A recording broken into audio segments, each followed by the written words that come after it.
हरियापुर गांव वैसे तो बहुत हरा भरा था, लेकिन पिछले कुछ वक्त से बारिश न होने की वजह से हरियाली गायब होती जा रही थी। और इसी गांव में रहता था रामू। रामू गांव का वो लड़का था जिसे लोग मनहूस कहते थे। एक दिन उसने एक बच्ची को कुएं में से बचाया।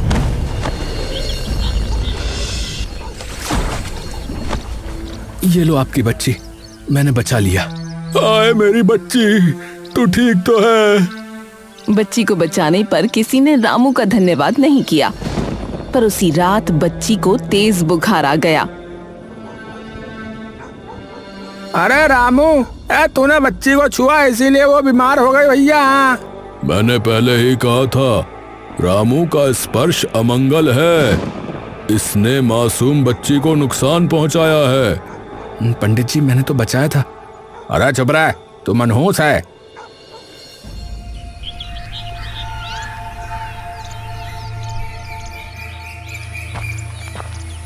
अगले दिन रामू पड़ोसी के खेत से गुजरा और उसी रात ओले गिरे और पूरी फसल बर्बाद हो गई।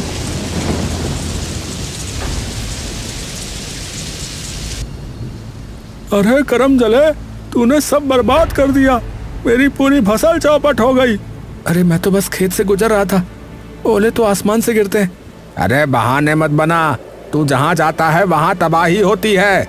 मैं आज ही इसके भाई मोहन से बात करूंगा।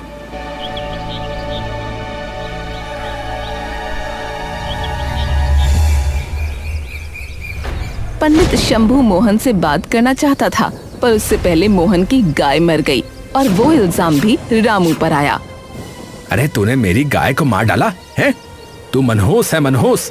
यहाँ से चला क्यों नहीं जाता?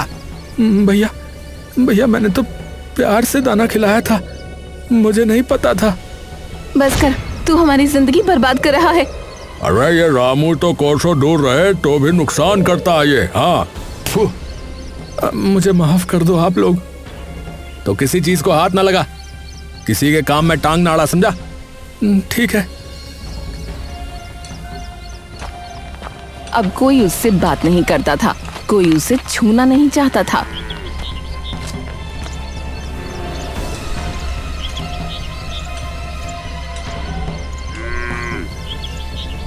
हे भगवान, मेरा क्या कसूर है? मैंने तो हमेशा अच्छा ही किया है, फिर क्यों? बेटा, इस मनहूस को घर के अंदर मत आने देना।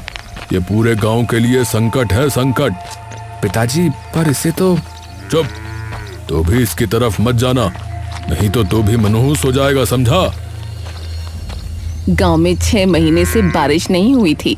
नदी सूख चुकी थी, तालाब खत्म हो गए थे और कुएं का पानी धीरे धीरे कम हो रहा था। एक दिन सुबह पूरा गांव कुएं के पास इकट्ठा था, क्योंकि कुआं लगभग खाली हो चुका था। तली में सिर्फ कीचड़ बचा था। अरे हाय भगवान, अरे ये तो बिल्कुल सूख गया है। अब हम क्या पिएंगे? हमारे बच्चे प्यास से मर जाएंगे। 6 महीने से एक बूंद नहीं गिरी, अब क्या होगा इस गांव का भाई? अरे ये कोई श्राप है, श्राप। हाँ, लगता है किसी का हमारे गांव पे श्राप है भैया। मुझे पानी चाहिए, मुझे बहुत प्यास लगी है। अचानक गुड़िया बेहोश होकर जमीन पर गिर गई। अरे गुड़िया गिर गई, बचाओ, मेरे बच्चे को बचाओ रे। अरे पानी लाओ, अरे कुछ करो। बेटी, गुड़िया आंखें खोलना।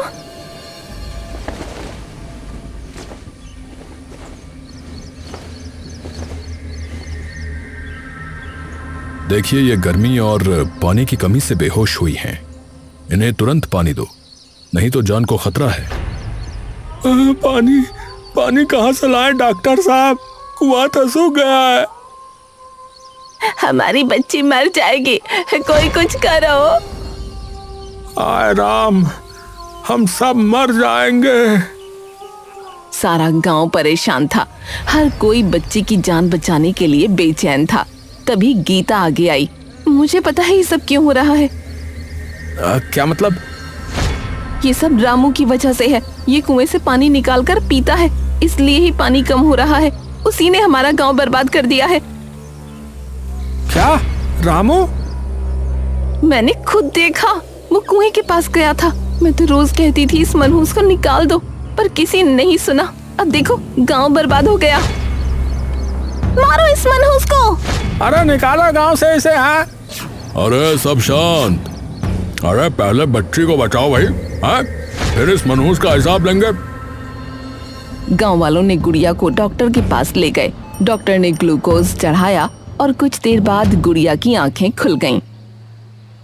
लेकिन गांव वालों का गुस्सा अब और भड़क चुका था। देखा, इस मनहूस ने बेचारी बच्ची को भी मारने की कोशिश की। मेरे शास्त्र सच कहते हैं, रामू गांव के लिए अभिशाप है, अभिशाप। पहले मैं उससे बात करूंगा, वो मेरा भाई है। तुम्हारा भाई? जिसने तुम्हारी गाय मारी, जिसने गांव बर्बाद किया, वो तुम्हारा भाई है? सब चलो।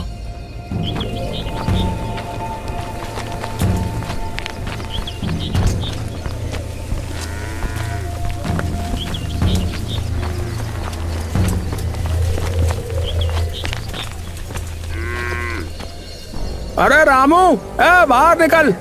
मनहूस, तूने हमारी बच्ची को मारने की कोशिश की। क्या हुआ भैया? इतना शोर क्यों? देख तूने क्या कर दिया। गुड़िया बेहोश है, सब तेरी वजह से है। भैया मेरी क्या गलती है? तू कुएं से पानी भरता है ना, तो अब देख गांव बर्बाद हो गया। भाभी, आप खुद कहती थी कि कुएं से पानी लिया। मैं तो बस आपके कहने पर जाता था। मैंने क्यों कहा होगा तुझे? तू झूठ बोल रहा है। सब देखो ये कितना झूठा है। अरे भैया, इसकी बातों में विश्वास मत करो। अरे मनहूस है, मनहूस। अरे रुको, अब बस एक ही रास्ता है। क्या रास्ता है?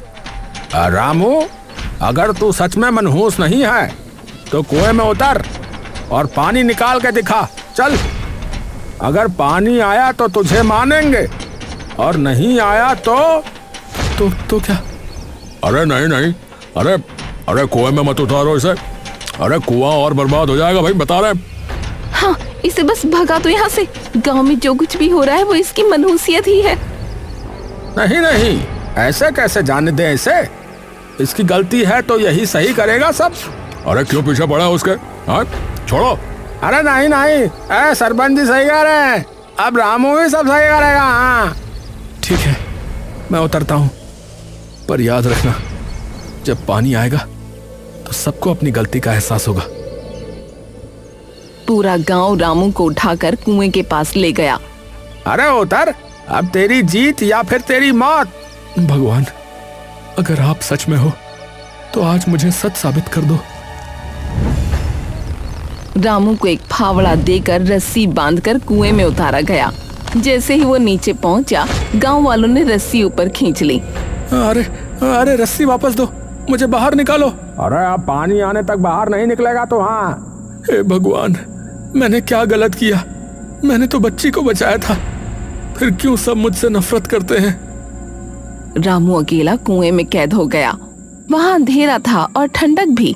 वो बहुत दुखी था, उसे रोना आ रहा था, उसका मन टूट गया था। मैं मर ही जाऊंगा यहाँ, कोई नहीं आएगा, सब मुझसे नफरत करते हैं। अचानक रामू के दिमाग में एक ख्याल आया।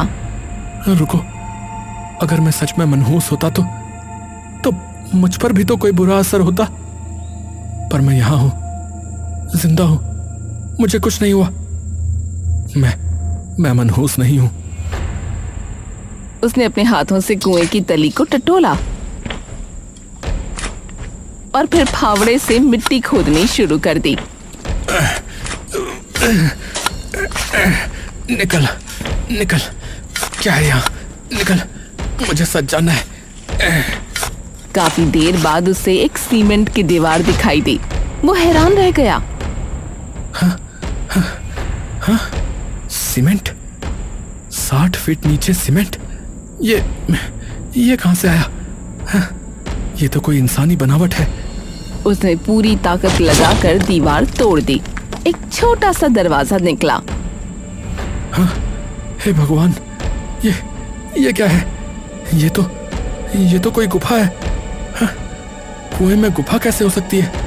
अरे ये क्या चल रहा है? वो गुफा के अंदर बढ़ा। अंधेरे में धीरे धीरे आगे बढ़ता गया और उसे बड़े बड़े पाइप दिखे। हाँ, ये पाइप, इतने बड़े पाइप, ये कहाँ जा रहे हैं? वो पाइप के पीछे पीछे चला तो एक बड़ा हॉल था जहाँ 10-12 पाइप एक बड़ी सी मोटर से जुड़े थे। मोटर? इतनी बड़ी मोटर? ये सब पाइप, ये तो अलग अलग दिशाओं से आ रहे हैं। तभी उसकी नजर दीवार पर लगे एक नक्शे पर पड़ी। अरे ये नक्शा, इसमें तो 5 गांव के कुएं दिख रहे हैं और सब पाइप। उसने नक्शे को गौर से देखा, सारे पाइप एक ही तरफ जाते थे। ओह, तो ये उसका काम है। ये 5 गांवों का पानी चुरा रहा है अपनी इस बड़ी मोटर के जरिए। ये सारा पानी अपने खेत में खींच ले जाता है, इसीलिए सब कुएं सूख गए, नदी सूख गई, तालाब खत्म हो गए। अचानक उसने ऊपर देखा तो छत पर एक छोटा सा कैमरा लगा था। कैमरा? उसने ये कैमरा लगवाया है अपनी सुरक्षा के लिए, ताकि कोई उस गुफा का पता न लगा सके। लेकिन मुझे मिल गई।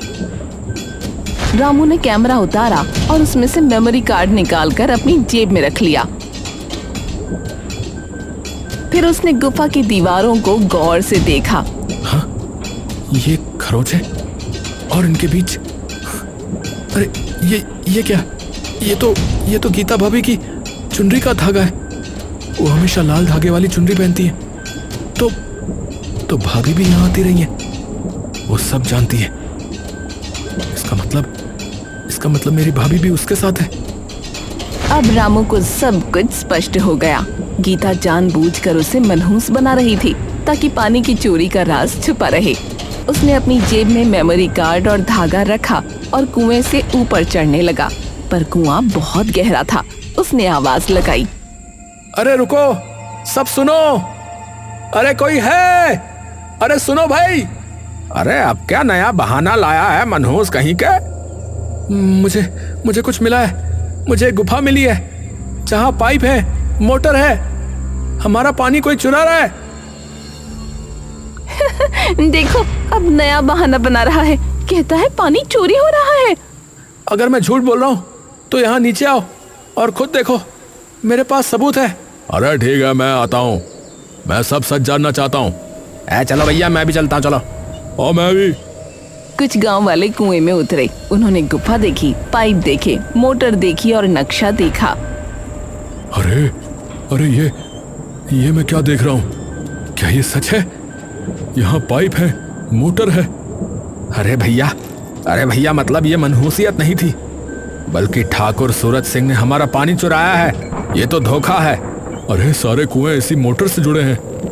वो लोग रामू को लेकर ऊपर आ गए। अब उनके चेहरे बदले हुए थे। अरे भैया, सच में वहाँ पाइप बिछे हुए हैं, मोटर लगी है। ठाकुर का बच्चा पानी चुरा रहा है। क्या? ठाकुर? हम सब बेवकूफ बने। हमने रामू को मनहूस समझा और इसने हमें गुमराह किया। ये धागा देखो, गीता भाभी की चुनरी का, वो ठाकुर के साथ थी और ये सब साजिश थी। पूरा गांव गीता की तरफ घूरने लगा। गीता का चेहरा सफेद पड़ गया। तूने हमें धोखा दिया। अरे तूने हमारे बच्चे की जान जोखिम में डाली। मैं तो, ठाकुर ने कहा था, उसने मुझे पैसे दिए थे। तूने मेरे भाई को बदनाम किया। तूने मेरी गाय को मारा। नहीं, गाय को मैंने नहीं मारा, वो तो बेचारी बीमार थी इसलिए मर गई। पर हाँ, उसका इल्जाम जरूर रामू को दिया मैंने। कमीनी, तू तो सांप निकली रे, सांप। पूरा गांव रामू के चारों तरफ इकट्ठा हो गया। सबके चेहरों पर शर्म थी। रामू, अरे हमने तुझे गलत समझा रे, पर तूने हमें सच दिखा दिया। अरे भैया, माफ कर दो हमें। अरे उठो। अरे मुझे माफी नहीं चाहिए। मुझे तो बस इतना चाहिए था कि सबको सच पता चल जाए। मुझे बुरा तो बस ये लग रहा है कि भाभी भी शामिल है इसमें। हाँ, मैंने किया, मैंने किया, और तेरे भाई ने भी। हाँ, इसे भी सब पता था, पर ठाकुर ने 50,000 रुपए दिए थे, इसलिए हम चुप रहे। उसने कहा था रामू को कुएं में भेजो ताकि उस पर पानी सूखने का इल्जाम लगे और ये खेल चलता रहे। सब लोग मोहन की तरफ देखने लगे। मोहन ने सर झुका लिया। भैया, तुम भी मेरे खिलाफ थे? अरे मुझे पता था, पर गीता ने कहा था कि अगर बताया तो मुझे छोड़ देगी, इसलिए मैं चुप रहा। तभी किसी ने आकर बताया कि ठाकुर सूरज सिंह अपनी गाड़ियों से गांव से बाहर जा रहा है। अरे भैया, ठाकुर भाग रहा है। मैं शहर की पुलिस को फोन करता हूँ, ये दूर नहीं जा पाएगा। पुलिस ने तुरंत कार्रवाई की। उन्होंने ठाकुर को शहर की सीमा पर ही पकड़ लिया। कुछ देर बाद पुलिस ठाकुर को गांव ले आई। हाँ जी, ये रहा तुम्हारा ठाकुर, शहर की सीमा पर पकड़ा गया। अरे मुझे छोड़ो। अरे मैंने किसी का कुछ नहीं बिगाड़ा भैया। अरे छोड़ दो मुझे। सच में? रुको, अभी पता चल जाएगा। रामू ने पुलिस को मेमोरी कार्ड दिया और उन्होंने कैमरे की फुटेज दिखाई। उसमें ठाकुर पाइप डलवाता हुआ साफ दिख रहा था। अभी बोलो, और कौन कौन शामिल है इस साजिश में? अरे पंडित शंभू। अरे उसी ने मुझे गुफा के बारे में बताया था, पुराने नक्शों से उसे पता था। मैंने हाँ पंडित जी, आपने हमें धोखा दिया। अरे भाई, मेरे बेटे महेश को नौकरी चाहिए थी। ठाकुर ने कहा अगर मैं चुप रहूंगा तो नौकरी दिलवा देगा। पिताजी, आपने मेरे लिए? मुझे माफ कर दे बेटा, मैं बाप हूँ, कमजोर पड़ गया। लेकिन पानी की चोरी क्यों? मिला क्या ये करके आपको? मैं बताता हूँ क्या मिला। पुलिस ने ठाकुर की गाड़ी से उसका रजिस्टर निकाला। इस रजिस्टर में सारी जानकारी दर्ज है। ठाकुर इस गांव के साथ साथ आसपास के गांवों से पानी चोरी करके शहर के उद्योगपतियों को बेच रहा था। यह सिर्फ एक गांव का पानी चुराने वाला छोटा मोटा धोखेबाज नहीं है, यह तो एक बड़ा जल तस्कर है, एक पानी माफिया है। ये देखो, यहां पूरा हिसाब लिखा है, एक एक टैंकर का 25,000 रुपए, और इसने अब तक 1,000 से ज्यादा टैंकर बेचे हैं, यानी कि 2.5 करोड़ रुपए। यह आपका पानी बेचकर 2.5 करोड़ कमा चुका है। हे भगवान, 2.5 करोड़ रुपए! और ये सब ये अकेले नहीं कर सकता था, इसका एक पूरा नेटवर्क है। शहर में इसके एजेंट हैं। ये कोई छोटा अपराध नहीं है, ये जल काला बाजारी है। अरे ये यहाँ पैसे कमा रहा है और हम यहाँ एक एक बूंद के लिए तरस रहे थे। इंस्पेक्टर साहब, इसे ले जाइए, वरना हम लोग इसे मार मार के मार ही डालेंगे, बता रहे। पुलिस ने ठाकुर सूरज सिंह, पंडित शंभू, गीता, मोहन सबको गिरफ्तार कर लिया। चलो भाई चलो, सब चलो, तुम सबके खिलाफ केस दर्ज होगा। जल संसाधन चोरी, षड्यंत्र और झूठे इल्जाम। मुझे मत ले जाओ, मुझे माफ कर दो, माफ कर दो। रामू मुझे माफ कर दे। भैया, तुमने मेरा साथ नहीं दिया, पर चलो मैं तुम्हें माफ करता हूँ। पुलिस ने बड़ी मोटर बंद कर दी। जैसे ही मोटर बंद हुई, कुएं में पानी वापस आने लगा। अरे देखो भैया, अरे पानी आ रहा है भैया। सच में पानी वापस आ गया। रामू, तुमने हमें बचाया। अरे तुमने हमें सच दिखाया। रामू, आप कोई मनहूस नहीं है, आप तो हमारे फरिश्ते हैं। रामू की आंखों में आंसू थे। मैं मनहूस नहीं हूँ, मैं तो बस एक इंसान हूँ। अब हमें समझ में आ रहा है, उस बच्ची को तुमने बचाया था तो उसे बुखार डर से आया होगा, तुम्हारे छूने से नहीं। हाँ भैया, फसल बर्बाद हुई तो मौसम का आतंक था, उसमें तुम्हारा क्या लेना देना। और भाई, तुम्हारे भाई की गाय का मरना, वो तो पक्का तुम्हारी भाभी का किया धरा होगा भाई। ऐसा ही है, और मैंने तो बस सच बोला और सबको सच दिखाया। भगवान, आपका धन्यवाद, आपने मेरी सुनी, मेरे साथ खड़े रहे। धन्यवाद प्रभु। कुएं का पानी अब पूरी तरह भर चुका था और उसी दिन अचानक बारिश भी शुरू हो गई। लो, बारिश भी शुरू हो गई। ऐसा लग रहा है कि इंद्रदेव भी हमारे इंतजार में बैठे थे कि कब ये लोग कुआं ठीक करें और कब मैं बारिश करूं। अरे सही बात कही भैया। चलो सब बढ़िया है। गांव में हरियाली लौट आई थी और रामू अब गांव का हीरो था।